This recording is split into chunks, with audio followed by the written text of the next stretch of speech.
Vicky. Hello. Hi. So question 1 is, what convinced you to become a foster or kinship carer? Foster. My daughter was a social worker with DCP, or at the time was called Families SA, and she encouraged me to, so that's why I did. What do you believe are the major pros and cons of being a foster carer? In my case, I had a child with disabilities, so my case might be a little bit different to a lot of other cases, but the child is usually very rewarding, and to see the improvements and see how much they learn over the years, that's really rewarding. And to think that you're a part of all that happening, and you're giving them a good life, that's very, very rewarding. The cons, the system I don't believe is very child friendly. And I've struggled with a lot of things. Like I'm a pretty understanding person, and I can understand why a system might make certain decisions, but I don't always believe the decisions are child focused. What was your process of becoming a carer, requirements that you had to do before you could have a child in your care? Okay, so because they did already have a child in mind for me, because they were finding it very hard to place that child,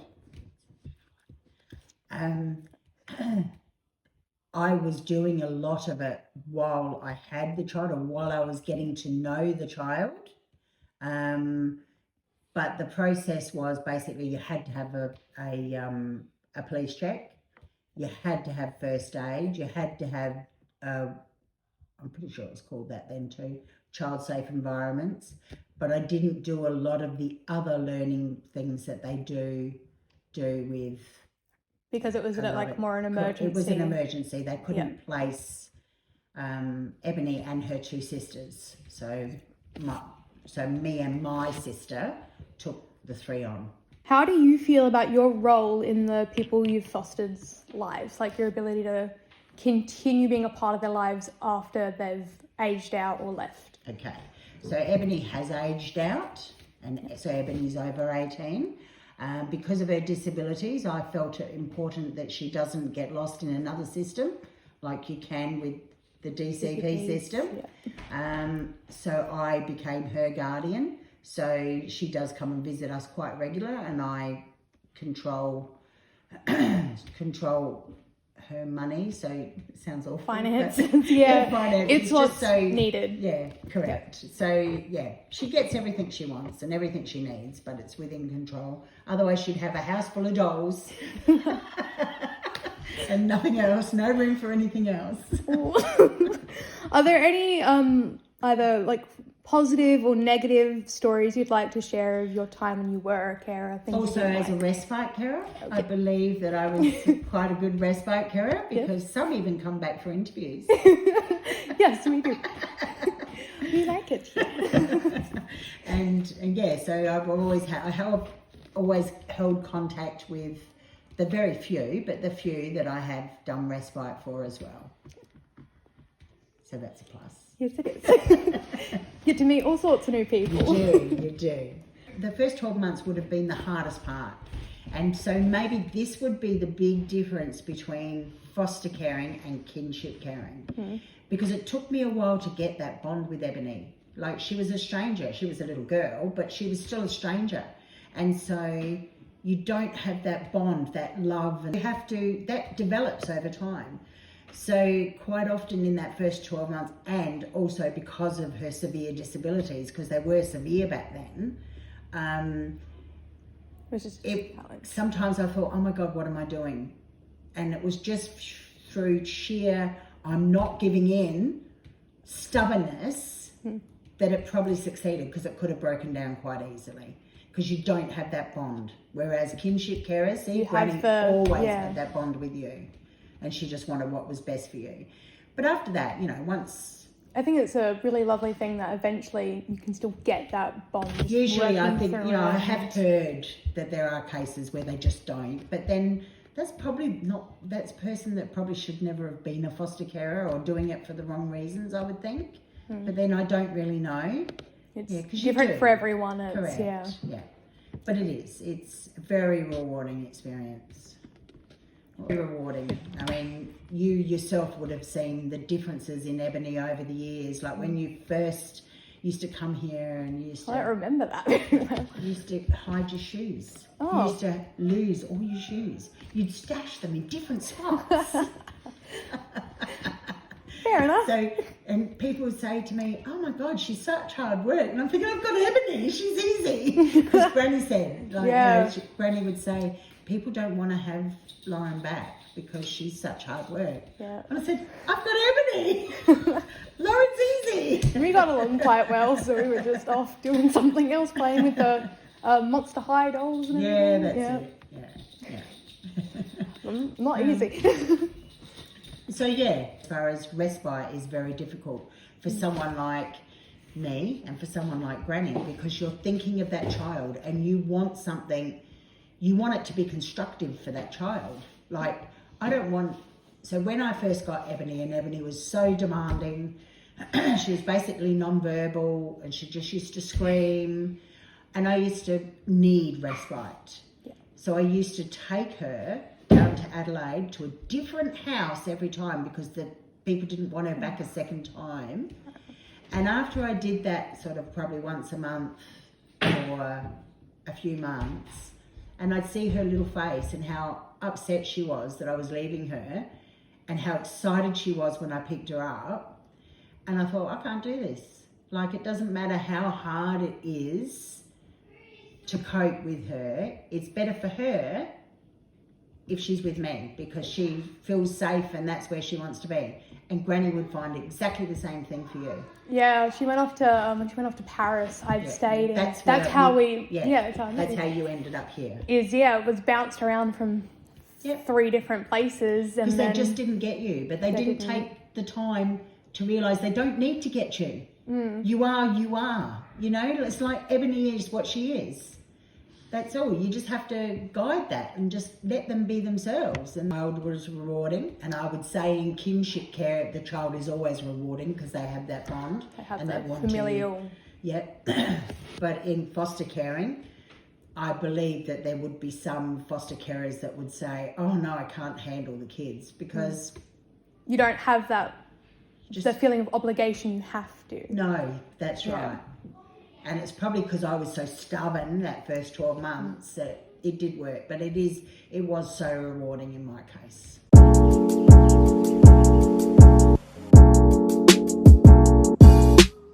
So, what convinced you to become a carer? I became a carer to stop my grandchild going into the foster care system. Because you're a kinship carer. That's correct. Yeah. What do you believe are the pros and cons of becoming a carer? So that you stop that child from then going to perhaps face multiple placements, in that they stay with family in the one placement and have more stability. And the cons are we're often overlooked, unlike foster carers who can perhaps sometimes get a bit more help than what we do. Yeah. So when you were becoming a carer, what were the requirements, like the things you had to do to become an official kinship carer? Okay, we had to have psychological assessments. We had to have our house and environment assessed. We had to have background checks to make sure there was no criminal history or anything like that.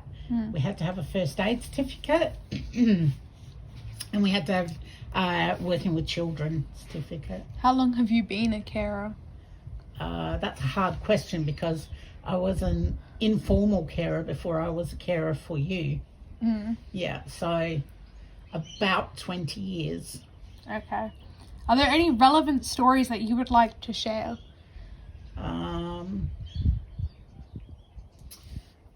I guess that I hope that I help the child that I'm caring for to become as much as they can, and sometimes that means having to be a bit pushy and be a squeaky wheel to get them the help they need to get.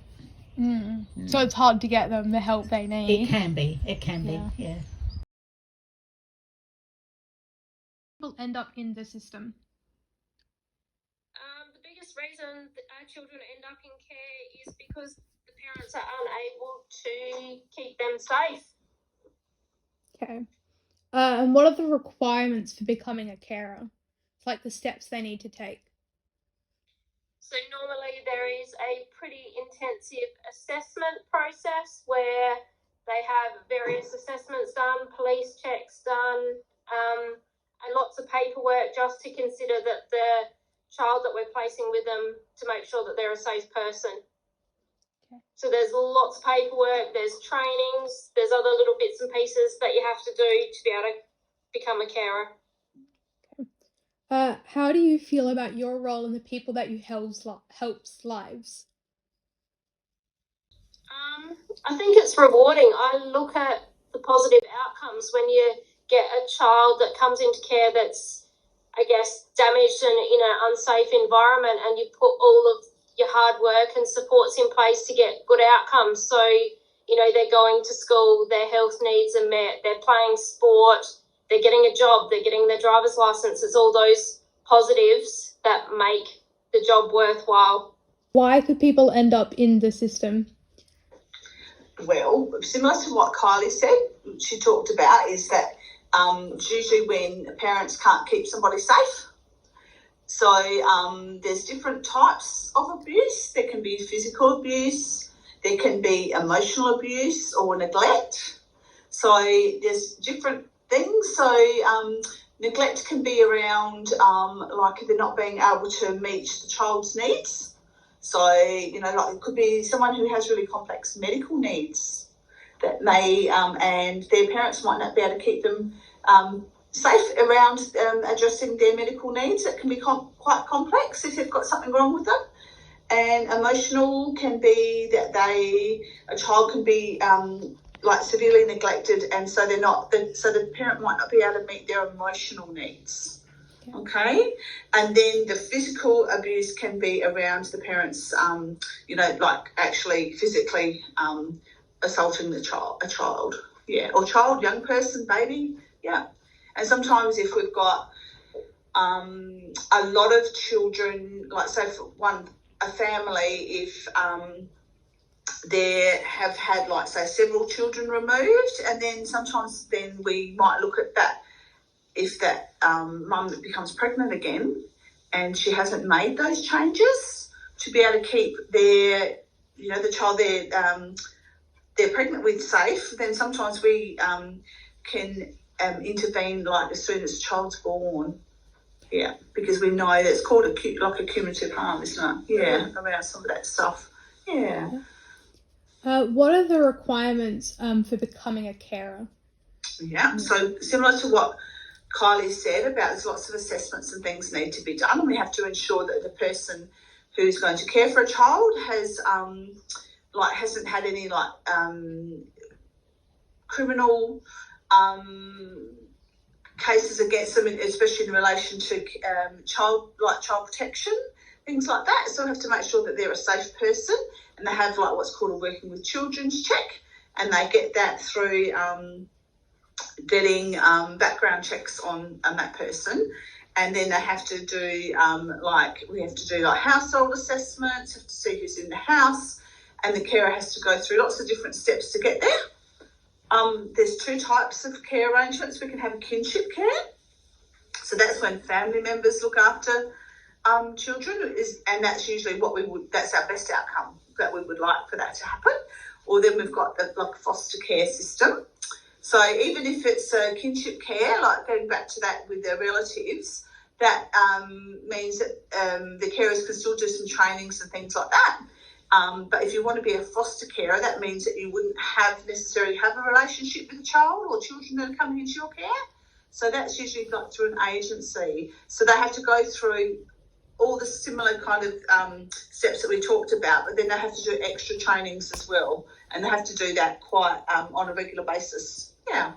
The other care arrangement could be that sometimes if we can't find a suitable placement, so for someone with kinship, so that's a relative, or foster based, which is like through a foster care agency, they might have to go into what we call residential care. And that means that there might be like a bit of a group home with other kids, other foster kids.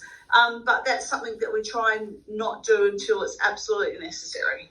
Yeah, because it's better that we have someone placed in a family-based placement with either their relatives or a foster carer.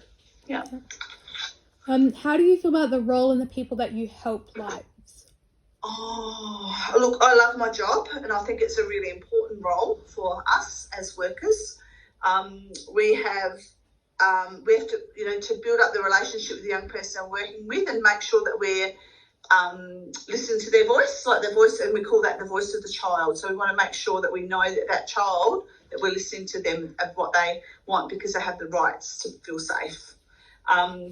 I like the fact that we can advocate, so we can speak up for that young person and make sure that they, all of their what we call life domains are being met. So life domains are things like health, education, if there's a disability, their emotional needs, what else? Placement. Yeah, placement and all of that are being Social met. skills. Social skills, all of that kind of thing. Recreation. Yeah, and making sure when they're transitioning up, when they're turning 18, to make sure that's in there, they've got the best support. So I think we have a really important role, absolutely, to make sure young people that are in care have all their needs met. The last one, both of you can answer at the same time. But what do you feel like is the major differences between kinship and kinship and foster care? Okay, so I suppose we spoke about the kinship is when you're with family, so it doesn't have to be immediate family. Sometimes it can be your extended family members. With Aboriginal children in care, we go beyond that, so it can be a cultural family. So someone might call someone their auntie or uncle, but they might not be connected by blood, like in that, but they are connected through a cultural connection. So that's we can be a little bit different for Aboriginal families, and I'm thinking for other cultural families as well. Yeah. Would you say that there's any differences in how they become carers, or is it the exact same process? No, it is different. Yeah, great question. Yeah. So with kinship, it's probably the process isn't quite as intense. It's pretty fast, because normally it means a child's been removed and needs to go with family ASAP. So it's pretty well fast tracked. Yeah. So people in a foster care placement or foster carers sometimes have to go through a lot more training than those that are with their kinship, like with their family. But I know that they still have to meet what we call like the standards of care, and they still have to and do some trainings and things like that as well. But there is a bit of a difference there for sure. Yeah. And the bonus of being a foster carer, you get a foster care support worker attached to you. So even if you have gone through a very fast process to be a carer, you're very well supported by having your own kinship support worker to help you through with any issues that come up. Yeah. So whether you're a kinship carer or you're a foster carer, you will still get that support there by somebody. So you have the support worker helps with the carer, and then you have like the caseworker helps with the child.